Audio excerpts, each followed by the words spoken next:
Okay, welcome everyone. My name's Eloisa Ramos, and we are here to study the text of A Course in Miracles. And I'm here with my daughter, Sonia. Hi, Sonia, and my friend Connie, and my friend Teresa. And so we are working on chapter 10, The Idols of Sickness, and we are on the last section of that now. We are on the denial of God. Let's see, we were reviewing a little bit right before here. Let's see, the decision to forget. Okay, so what we were reviewing here was about knowledge. Okay, because in that section, the first sentence in section 2, the decision to forget. Unless you first know something, you cannot dissociate it. So knowledge must precede dissociation. So that dissociation is nothing more than a decision to forget. So knowledge, even if we decide to forget, even if we dissociate, even if we don't remember love, if we forget the truth, we have known that first. And because we know that first, it's there in our mind. That's basically what that section was saying, is that you have to know it first before you can decide to forget it. So that knowledge is still with us once we decide to remember. And then the God of sickness is basically an idol that we make to replace the truth of what we are. So we made the ego, and the ego tells us that we are basically a body that can suffer, be sick, and die. And we believe that. And because we believe that, that's the experience that we have of vulnerability and being subject to attack and fear and all of that. So in the section on the end of sickness, it was talking about how reality, the truth of what we are, can dawn on us as long as we uncloud our mind. Okay, so the healing is about letting go of the clouds that block the truth of the light. And that's what healing is the undoing of that cloud of unknowing, or you could say forgetfulness. So the Course says it's about remembering the presence of love, because that's the truth of what we are. And that is the miracle. That's, that will heal sickness. It results in all types of healing. So now it's section 5, the denial of God. Okay, let's go there. And paragraph 1. The rituals of the God of sickness are strange and very demanding. Joy is never permitted, for depression is the sign of allegiance to him. Depression means that you have forsworn God.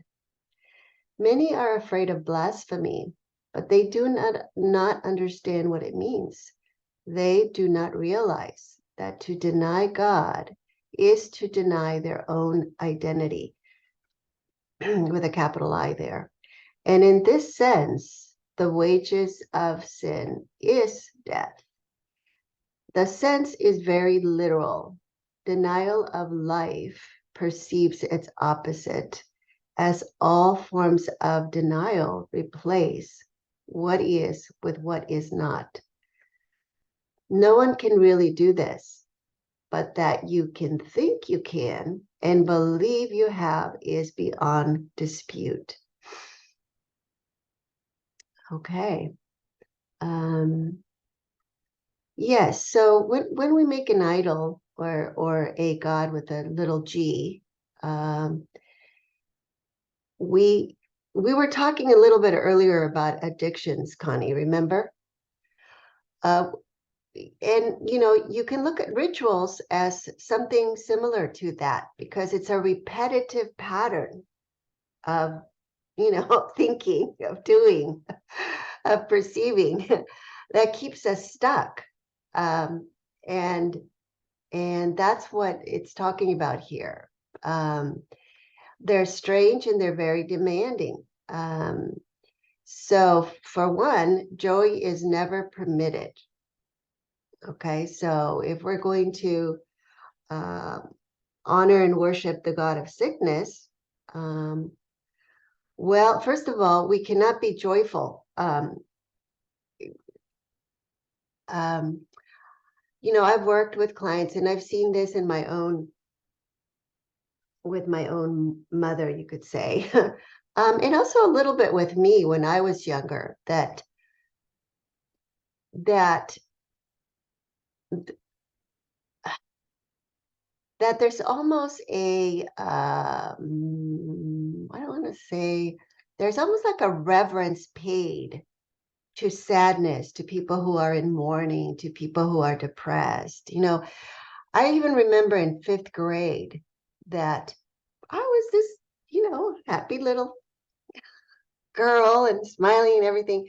But there was a girl in my fifth grade class who was always serious. I don't even know. She must have smiled, but I rarely remember seeing her ever smile. But there was something that was very like, it just drew my attention to that.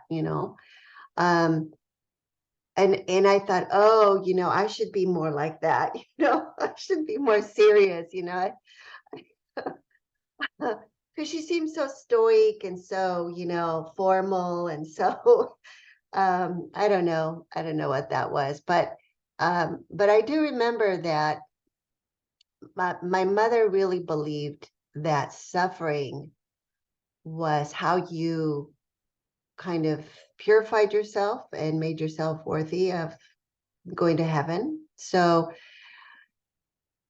that there was almost a pressure of, if someone else is sad, you are not permitted to be happy. That's disrespectful. Okay. um and yeah for so yeah so depression means that you have forsworn God, um because remember that God gives us the gift of joy. And most of us, at least the way that I was raised, I did not have God associated with joy. A lot of it was because we thought of God in terms of the Old Testament. The New Testament, where I could see a lot of love and forgiveness and more joy there, that was associated with the Son of God, at least in my mind. Yeah. So the Old Testament, I mean, the stories in there, there's nothing really joyful about. A lot of it is war, a lot of it is conflict, a lot of it is struggle, the Israelites coming out of slavery and all of that stuff. So that's all kind of depressing. Okay, so let's see. Many are afraid of blasphemy, but they do not understand what they mean. Did you have a question, Connie? Yeah. Well, I'm just wondering, so my own father, he was very religious. He was very into the Bible and he taught Sunday school, but he also had severe depression. And yeah, just kind of wondering what's there, or if you have any insight into that. Well, I would guess that it's similar to my mother, because they probably were both from that time. And there was a lot of value placed on on the suffering, on the crucifixion, on the earning. You had to really earn heaven with your sacrifice. So there was a very strong emphasis on sacrifice. And for goodness sakes, that's very depressing. What is joyful about sacrifice? There's nothing joyful about sacrifice because it implies loss. You have to give up something for someone else. So the image becomes a very strong image, of Jesus Christ suffering on the cross, rather than, okay, the main lesson is the resurrection here, overcoming of death, overcoming of, I am not a body. The focus stays really on the suffering and the cross and, all of that. So, yeah. So, let's see. They do not realize that to deny God is to deny their own identity. So the identity here is with an I, because the way that religion, the Catholic Church was teaching, and in a lot of ways it still teaches that, is that we are bodies and therefore we are separate from God. So, as long as we see ourselves as a body, we are going to be fearful, and there's reason to be depressed, for goodness sakes. What were you saying, Sonia, about realizing, was that all there is to life? You're born, and then what were you saying? Oh yeah, no, I was just thinking like yeah, when I was 12 I had this thought of just I have to go to school, get a job, get a career, get married, have kids, work, retire, and then die. And I just thought that just can't be it. Like that just can't be it. There has to be something else. Like that just can't be. Yeah, that just, what kind of meaning? I mean, that would be, what would be, you would have to make conclusions about God from that. If that was it, God would be cruel, right? Because there would be no joy. What kind of life is that? So let's see. Yes. And so we would be denying our eternal nature, which is where the joy comes from, because then, we don't have to be imprisoned by the fear of having to protect the body at all costs and the whole survival thing, which is really stressful. It's a really stressful way to live. So, and my mom was, she had Alzheimer's, and a big part of that was the survival thing, because she was always, a lot of the symptoms were scarcity, things. And she said maybe there was scarcity when she was little, but not once we came to the US. So that's one of those patterns that just stuck with her, and she wasn't ever able to really connect to the reality that materially, she had everything she could ever need. So, when she was with Alzheimer's, she was still like hiding toilet paper so nobody would steal it, um, you know, uh, hiding her dentures, hiding remote controls. I mean, just to tell me, oh, the hose is outside in the lawn, you need to bring it in so no one takes it. So it was just a really, that sickness that is called Alzheimer's. There's an element of scarcity in there that's really, really, really stuck, because she's perceiving, um, um, let's see, herself as being able to lose everything that is useful to her or that she has earned or that is hers. that ultimately that's the sickness, is the belief that we can lose what we love, you see, because that's what we think that we did. We think that we left heaven, that we lost, our eternal nature, that, we don't feel loved, we feel abandoned. So we think we've lost that. And that is what we are. That's our identity with a capital I here. So no wonder the mind is lost. It has nothing within to keep it anchored in the truth. I mean, the truth is still there, but the mind has kind of lost its compass, you could say, its reference point. Yeah. So, yeah, and that's what it's saying in the last line. Okay. Denial of life perceives its opposite, which is death. Um, but but but we can't really do this. We can't really change our eternal nature, but we can think and we can believe that we can. And so that's what we experience, because this is a world of perception where we project what we think we are, and that's what we experience. But that doesn't mean that that's the truth. That's what we're healing the mind for. So, so that we can have an experience of the truth. Okay, number 2. Do not forget, however, that to deny God will inevitably result in projection, and you will believe that others, and not yourself, have done this to you.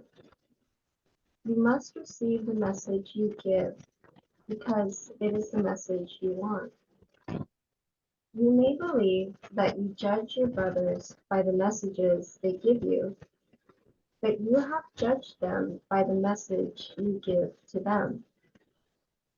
Do not attribute your denial of joy to them, for you cannot see the spark in them that would bring joy to you. It is the denial of the spark that brings depression, for whenever you see your brothers without it, you are denying God.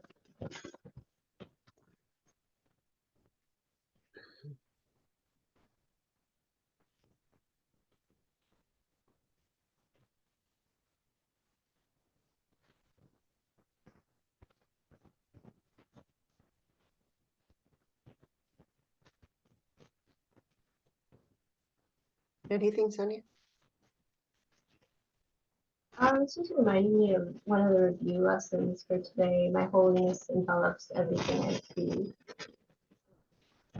And 3, you may believe that you judge your brothers by the messages they give you, but you have judged them by the message you give to them. Because the messages that they give me, are not, they're all just what I've projected onto them. So I'm just getting messages from my own. It's like a feedback loop.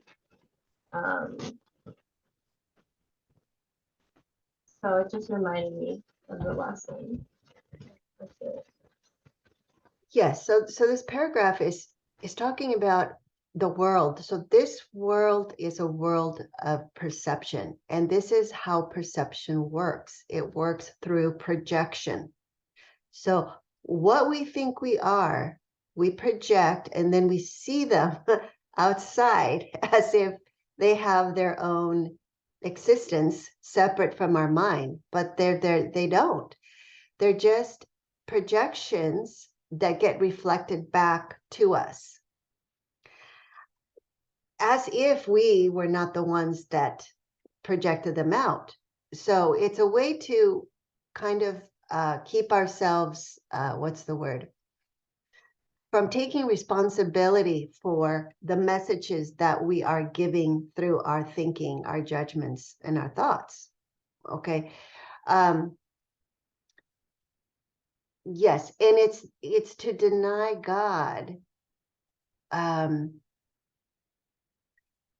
Okay, so to deny God means that we believe that God is not with us. It means it's to believe, it's like closing your eyes and saying, okay, what I can't see is not there.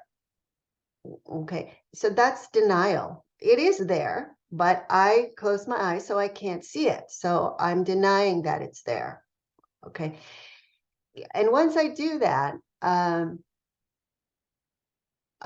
am going to believe that I have separated myself from God. I have done away with God. Okay. And once I believe I have done away with God, I'm going to feel guilty. And I'm going to project that onto the world. So what I'm going to see is my guilt, okay, as people or situations or world events that that are a threat to me and can attack me because guilt demands punishment. So I'm going to be afraid of being punished. And that's basically a very strong underlying belief in sickness. I know when I was growing up, I used to think that sickness was punishment from God. Okay, this is how God gets me for having offended him and attacked him. And where does sickness come from? Well, God, because the idea is, if I'm praying to God to heal me from my sickness, well, he must have the power, so he must be the source of that. If he can remove it, wouldn't he also be the one that is the source of it? Okay, so I'm really confusing God with my own ego, and I'm not taking responsibility for the power of my own ego thought system, which is the maker of sickness. Do you see what I'm saying? I'm blaming God now because I don't want to recognize that it's the power of my own thought that is having effects of sickness, because the thoughts are distorted and are making images and idols of what I think I am and what I think God is, as a body that can be sick and die. And probably, I can believe that it's justified attack, or I can believe it's unjustified attack, right? Like we were, like sometimes things happen to us, and we'll say, "Oh my gosh, I don't know why." Here I am. I tripped over the ladder and hurt myself, and I'm suffering, and I didn't do anything wrong. Why am I suffering? Um, so there's all this underlying guilt that we're not in touch with, that shows up in experiences where we experience suffering. Yes, and so the judgment of our brothers, we think, that's part of the forgiveness, because it says, I forgive my brother for what he did not do. Because this is implying what 3 says. You may believe that you judge your brothers by the messages they give you, but you have judged them by the message you give to them. Because there's an interpretation in there. And so what you hear from them is the message that we gave to them. So because it's bouncing back, it's a reflection by projection of what I want to see and hear, because that's what projection is. It's really weird. The projection part of it is really weird, because I get rid of, project out what I reject, but then it becomes valuable and attractive. So I'm drawn to it. Because once I reject it, it's as if I'm incomplete now without it. Once I make that judgment and I judge it negative, it's a little bit Actually, it's a little bit like allergies. Okay. Or sensitivity. So say you're allergic to calcium, okay, and you may not even know it. Okay, so the body will not absorb it, but you start getting maybe osteoporosis. Okay, and the doctor says, well, you're not getting enough calcium. Well, no, but I drink tons of milk. I drink, I'm ingesting a lot of calcium, but the body is not absorbing it, okay, because it's rejecting it. It has an allergy and it's rejecting the calcium. It just goes right through. So now the body is deficient. So because the body is deficient, it's going to crave it. So some of these addictions that we were talking about early, Connie, is precisely because we're not, we're blocking, we're not accepting, we're not, um, uh, like a sensitivity. We're not absorbing the nutrients that we need. So we're deprived. And now we go out to seek it as if we can't have enough of it. So anyway, okay. So the paragraph is just, basically talking about how perception and projection makes perception. That's in the course there. And so do not attribute your denial of joy to them, to what you're seeing in the world. Okay. The source of joy is coming from within. And if it's not coming from within, then we're going to be deprived of it because we ourselves are blocking it. Okay. Just like an allergy would block the absorption of the calcium, we would ourselves be denying ourselves that joy by saying, no, I am not worthy of being joyful. My father just passed away, 3 weeks ago. So I have to be mournful and I have to suffer and, all of that. So I myself make up the reasons for why I deny myself joy. I deprive myself of the opportunity to be happy all the time. Okay. And so, yes. And so once I do that to myself, I will not be able to see that joy, that spark in them. That is actually spirit. It's God. God is joy. It's spirit. It's life. You see it in, young children when they're happy and they're running around and playing. They have that spark in them, that sense of innocence in them. That's before they start fighting and all that. Because then it can turn into, but there you can see it, you can see that in everyone, as long as you can find it within yourself. So number 4, it is the denial of the spark that brings depression. For whenever you see your brothers without it, you are denying God. Yeah, because God is in everyone. So, and joy is part of recognizing that God is in everyone. Okay, number 3.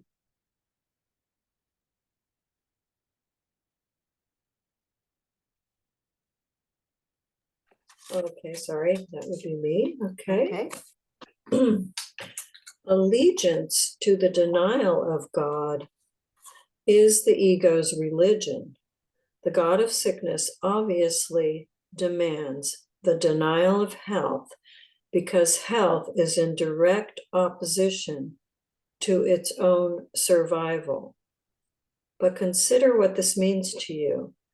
Unless you are sick, you cannot keep the gods you made, for only in sickness could you possibly want them.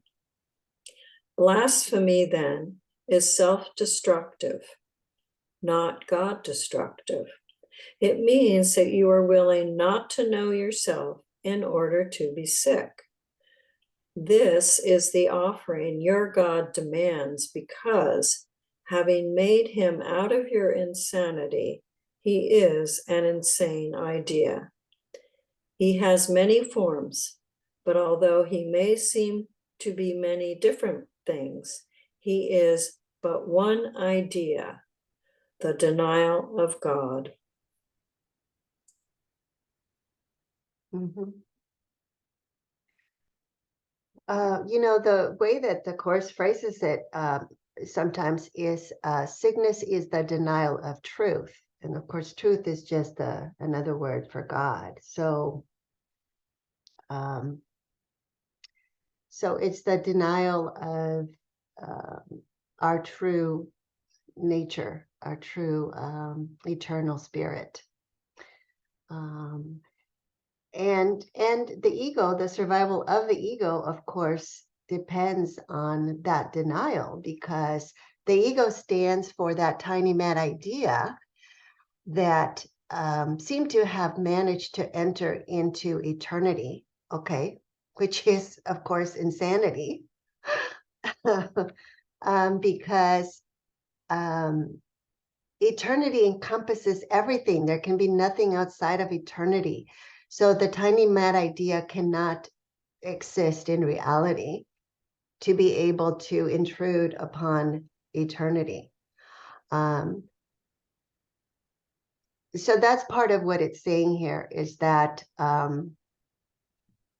that we made the idea of sickness out of our own insanity, because it's a belief that we can be what we are.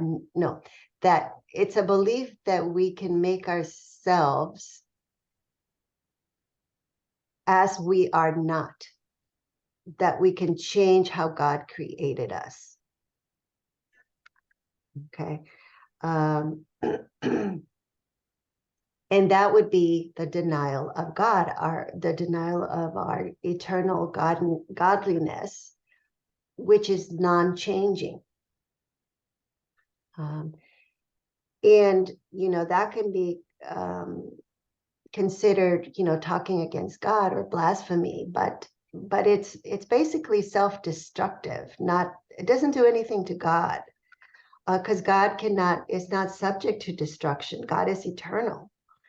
But the little self with the S that we identify with is what can be destroyed by the denial of our eternal nature. Yeah.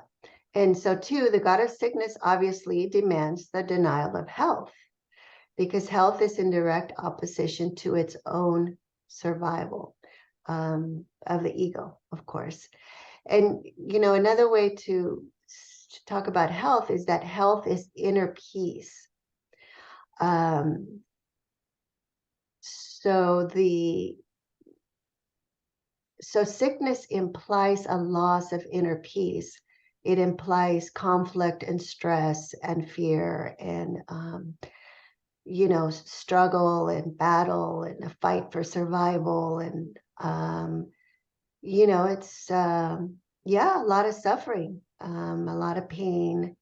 So, but it's definitely a belief in opposition. It's a belief that what God is can be opposed, that God can have an opposite, which is not true. But we can believe it's true. So that's part of sickness.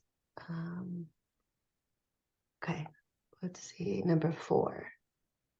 Sickness and health seem to enter the mind of God's Son against his will.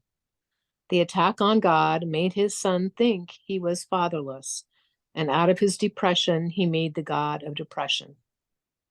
This was his alternative to joy, because he would not accept the fact that although he was a creator, he had been created. Yet the Son is helpless without the Father, who alone is his help.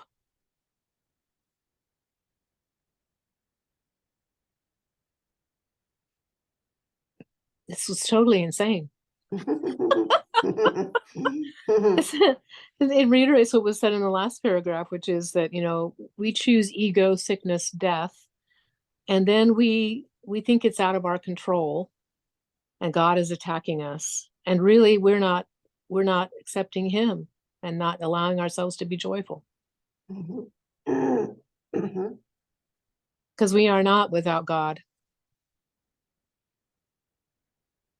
Yes, we're not without God, and we are the Son. So we are the created. So once we make gods, we think that we are denying that we are the created. You see? Because the Son cannot make the Father. The Father, even in the illusion, in the world of illusion, the Father is the source, and then there's the Son. But in the sickness, we want to be able to be the Son and be the Father of the Father, because we want to make images of God. And therefore, that would make us the quote unquote creator of God. Not creator, but in our own mind. We can make up concepts and ideas and images of God and see God any way we want. Including as sickness. We can make God into an idol of sickness and say, well, to me, that's what God is. Okay, and I made that up. Okay, but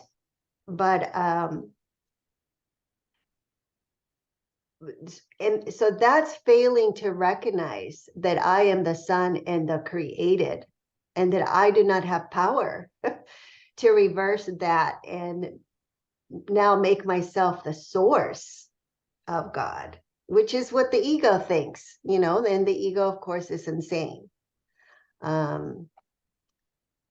Yes. So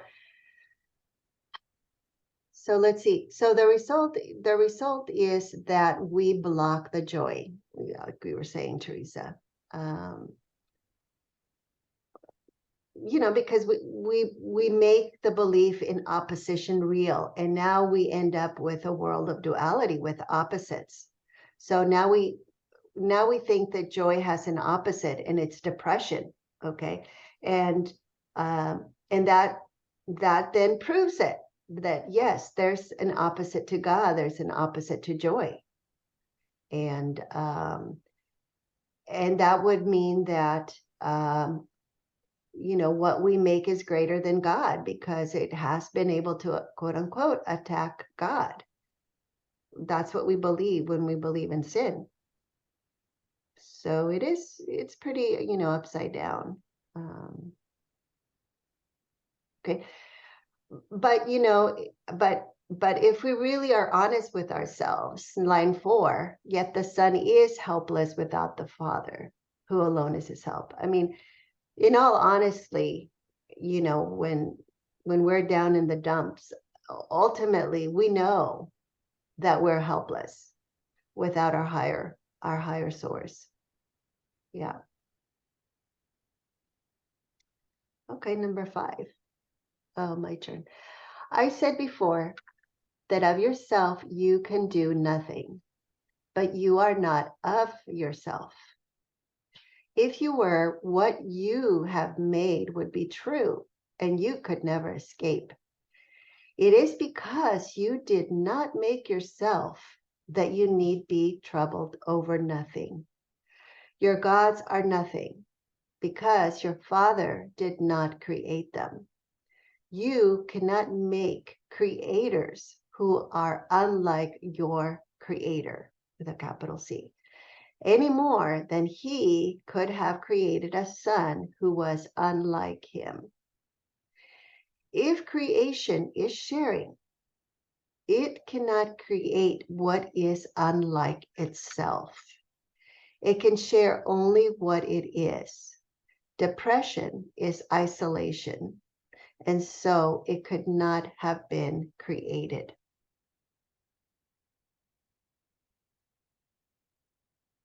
Yeah. Yes, so so creation is sharing, its extension. And it can only create like itself. So that's why the only real world, the only truth is love. Anything else is not true. It's an illusion. It's, the mind is sick. That's what we're saying, that we're believing things that are not true. So it's like a hallucination or an illusion.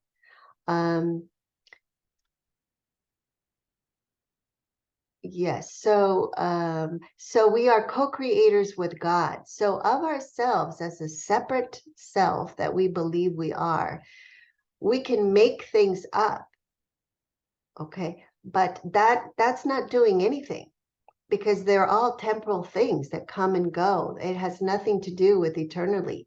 The ego cannot make anything that's eternal. So the ego does not have power to create. It has power to make things up, has power to imagine things. It has power to, make things that last for a little while. But it cannot make anything that's eternal. So it's not a true creation. It's not a true creator. And the Course calls what the ego makes it miscreations, because it's still using the power of our mind, which comes from God. But it's misusing it. Yes, and that's a good thing. See, because in line 2 it says if you were, yeah, if we could do something of our own, then we would be in trouble here, but we can't. So, so that's good news. Otherwise, what you have made would be true, and you could never escape. So what we're escaping from is not quote unquote reality, even though we call physicality reality. It's not reality, it's illusion, because true reality is our true spiritual eternal nature. And that's why the world that is made has no power over the Son of God. And Jesus proved that by, walking on water, by, healing the blind, but the paralyzed, all of that, because all of those are illusions that have no reality and truth. And Jesus, being the Christ mind, knew that. And that knowing awakened that knowing in his brothers that were sick and healed them. Yeah. So it's precisely because we did not make ourselves that we need not be troubled over nothing. So it makes it a lot easier to forgive ourselves when we recognize that the effects of what seems to happen here in the world, those are not real effects, because the ego is not a real cause. That's why it says, for your gods are nothing, okay, because your Father did not create them. So anything that God has not created eternal is an illusion and has no real effects. And so we can just forgive it and let it go. We don't need to be troubled by it.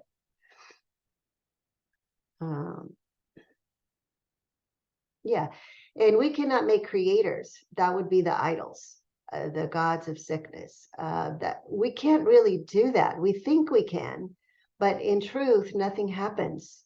And we can also not be like our Creator as the Son. So we have not changed ourselves, no matter how much, we think we have. Okay, number 6.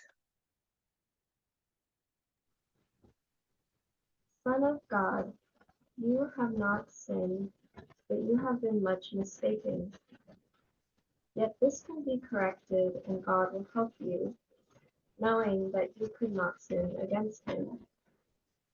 You denied him because you loved him, knowing that if you recognized your love for him, you could not deny him. Your denial of him, therefore, means that you love him, and that you know he loves you. Remember that what you deny, you must have once known.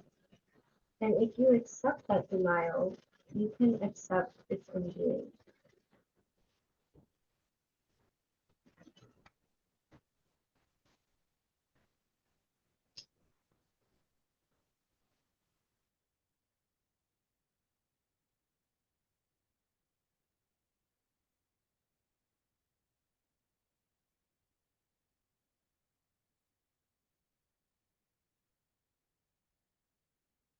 Okay, can you follow that line 3, Sonia?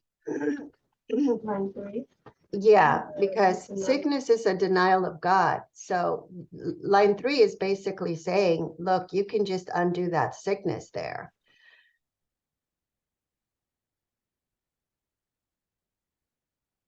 Because we can accept the undoing of that denial. But can you follow what it's saying, line 3? So in other words, you denied him because you loved him. Okay, so in order to deny something, you have to know it first. So the only way to deny him is because you loved him. Okay, so loving him was first, and then you decided to deny him. Okay, but knowing that if you recognize your love for him, you could not deny him. So the denial is simply a decision to forget, to not remember, because to recognize is to decide to remember the truth. So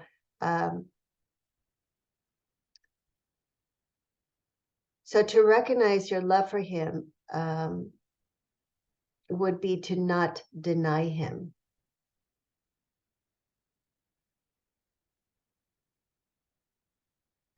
So in other words, in the denial, when we deny the truth, in that same denial, underneath is the truth.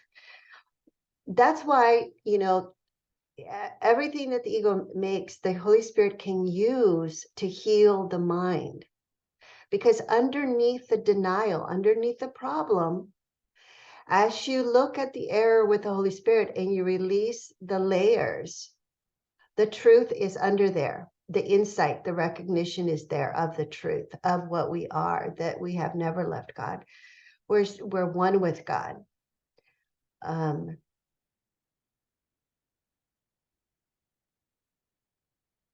And and so in a weird way, the denial itself can remind us of the truth. If we remember that we could not possibly deny the truth unless we knew the truth. And it was a matter of deciding to just be honest with ourselves. Does that make sense? Yeah. Yeah, so this is what the undoing of sickness is. It's the undoing of the denial of God, of what we are in truth. Okay. Okay, number 7, Connie.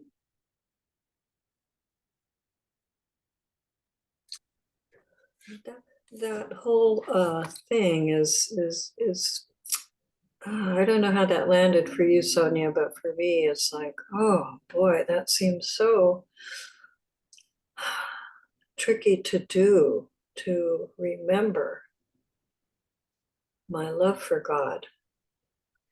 Yes, it is tricky. You know what I started doing this week? When something would come up, like, and I didn't even have to put it into words, but maybe it was just like a sensation, like maybe just a little bit of tiredness or something. I would just tune into that and I would say, okay, now is this a block to the awareness of love's presence as I looked at it? And it would just go away. It would just go away because when I asked that question, in that question, I'm stating that the truth is love's presence. Okay. And so I'm saying, okay, is this a block to that? And then in my mind, as soon as I say, okay, yes, well, who in truth can block love's presence? Nothing. There's no power greater than love's presence. So the whatever seemed to be there just, it just vanished. So for me, that was just a way of remembering, remembering that what you deny, you must have known. And remember how it says that any sign, anything that is not perfectly joyful is a forgetting of love's presence. It's a denial.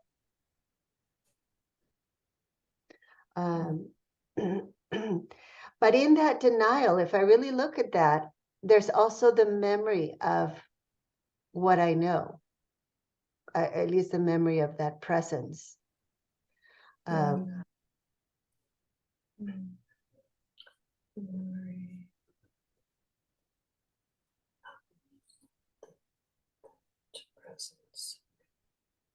Yeah, so if you really try to answer that honestly,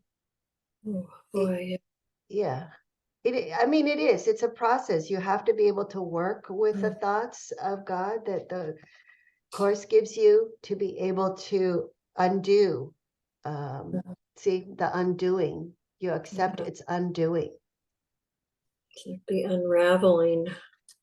Yes, yes, yes. Okay, let's see. We're on 7. Mm-hmm. Your father, has anybody else wanted to say something? Okay. All right. Your father has not denied you. He does not retaliate, but he does call to you to return. When you think he has not answered your call, you have not answered his. He calls to you from every part of the sonship because of his love for his son. If you hear his message, he has answered you, and you will learn of him if you hear aright.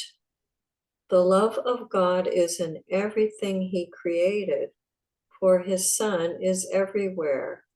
Look with peace upon your brothers, and God will come rushing into your heart in gratitude for your gift to him.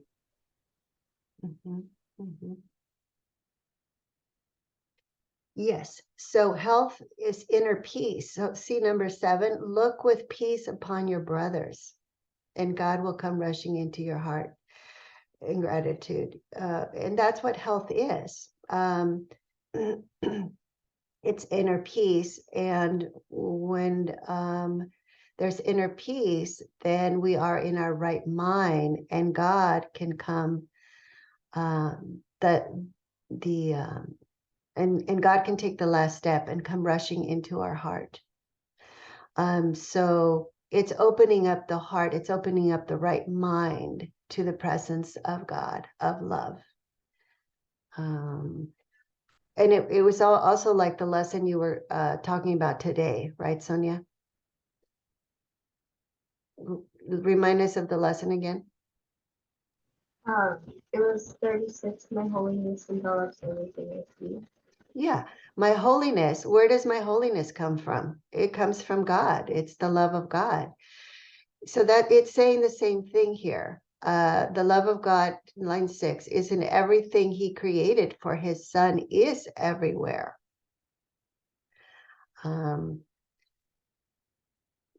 So let's see. So yeah, line 4, he calls to you from every part of the sonship because of his love for his son. So that love, we will see that love in every single brother when we are in our right mind and offer our brother only peace. Because the mind, the holy mind, is completely harmless. And therefore, what it extends is completely harmless. And so what it receives is completely harmless. It's just peace and love. And it's also reminding us that, the Father has not denied us, because he does not retaliate. So he's not the God of the Old Testament.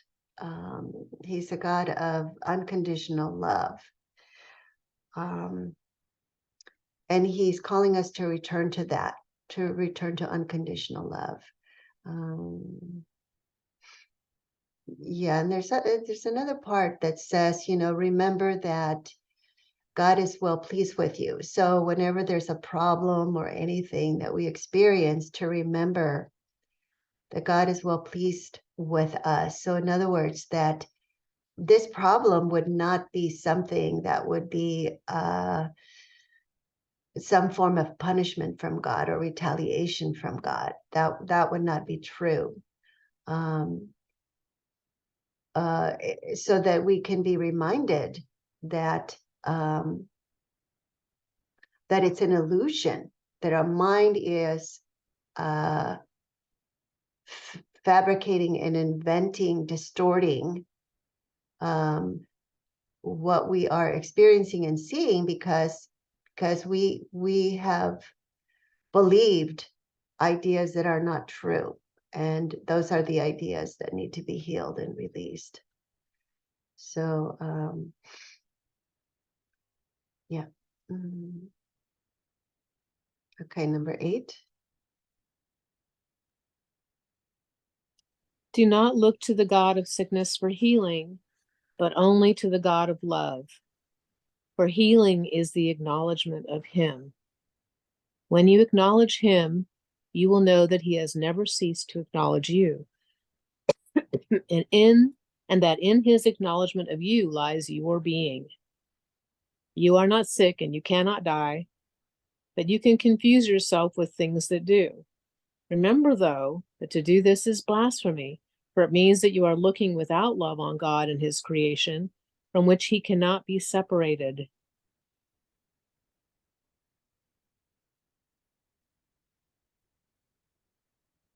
Wow.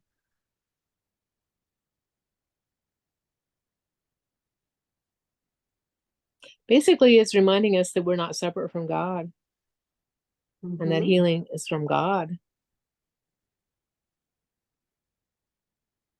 And he's always there. Yeah,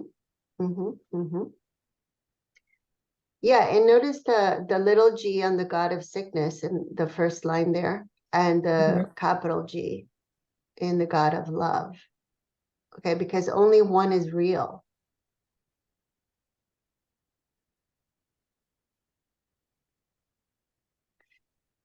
So we kind of have to decide what we want to believe. Either sickness is real or the God of love, and no sickness is real. And if we're sick, we can tell that we're believing that God of sickness is real. And that we bought into this idea that we've confused, line 4, that you confused yourself with things that can be sick and can die. That's what we're doing. It's a confusion in self-identity.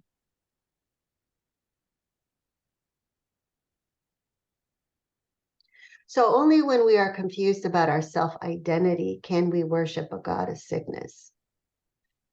And that's the error that needs healing and correction in our mind.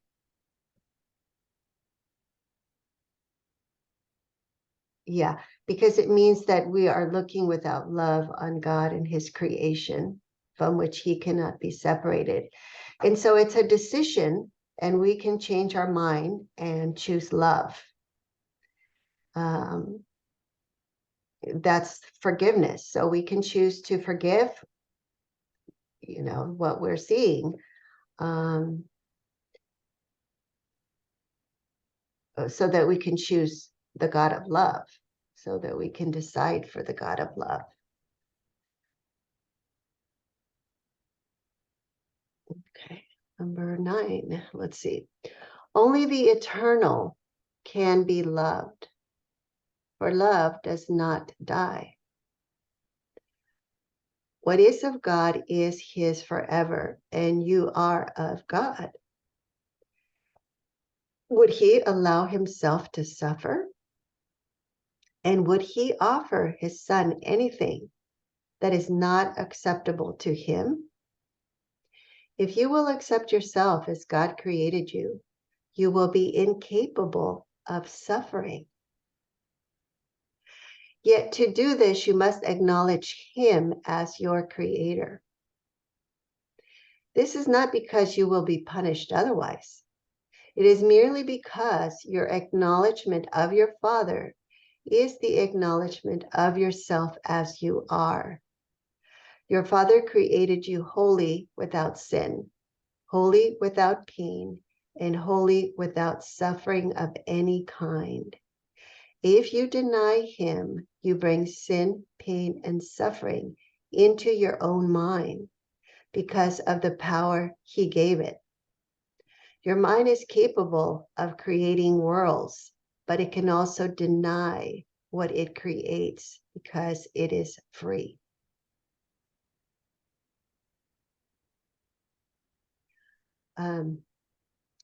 Okay, so this is pretty clear. It's just that we're not really what's the word here?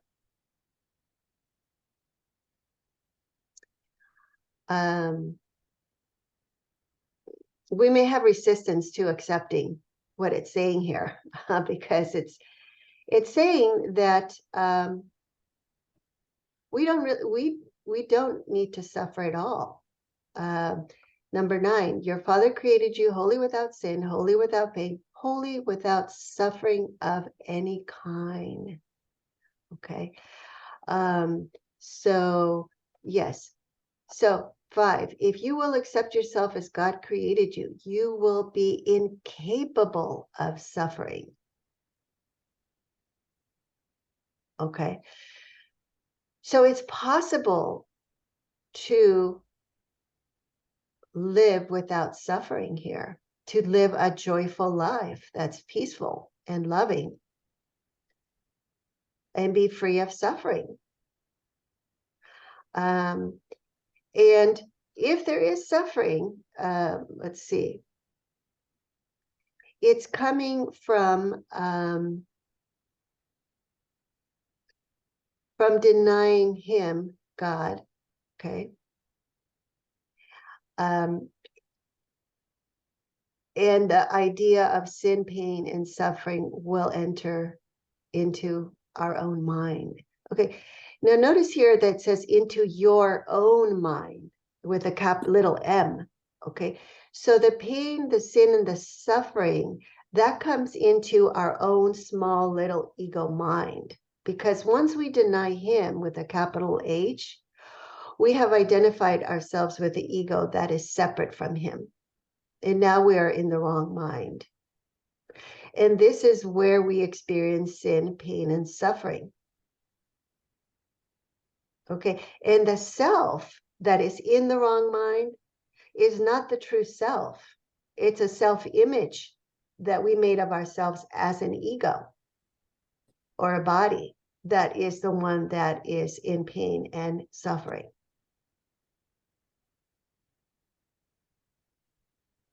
So,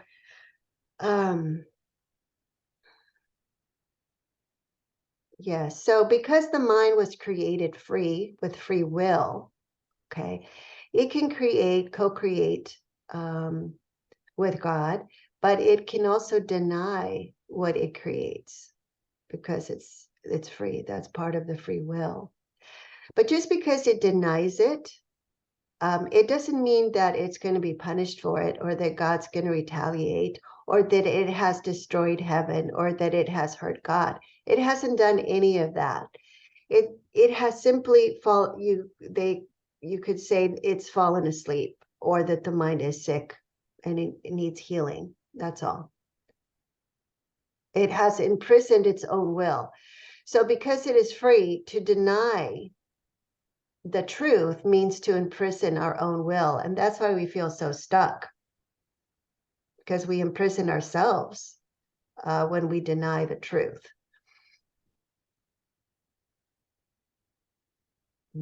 Okay, number 10. I'm wondering if we should hold it here. It's almost 12, Okay, let's halfway see. through. But Oh, yes, it's a really long one here. Yes, that's fine, Connie. We can I don't stop know, here. whatever you guys want to do, but I don't know if I can stay for the whole thing. No, we can break it up into two because it does get a little long anyway for the people that are tuning in and listening to it. Oh, So yes, was it number 10 where we left off? yeah, 10. Yeah. Where's, Okay, we'll stop here and we'll continue next time with the rest of the section. Okay, so thank you. Thank you. Any questions before we go? No, All right. Thank you. thank you.